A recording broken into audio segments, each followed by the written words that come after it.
geceden beri Bitlis'imize devam eden bir kar yağışı var. Çok da güzel yağıyor. Sabah 6'dan beri de belediye ekiplerimiz 76 personel, 32 araçla beraber 24 saat esasına göre çalışıyorlar.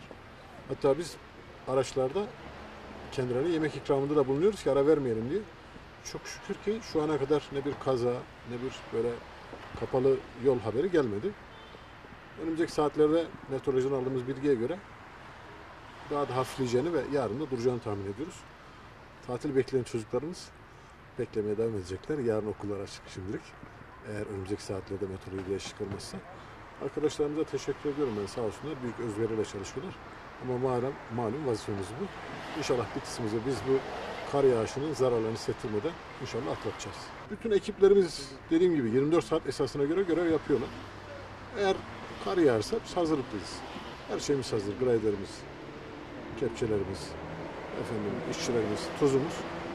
Umarım yaşatmayacağız. Geçmiş yıllarda Bitlis'te çok böyle yüksek metrelere ulaşan kar yağışları olmuş.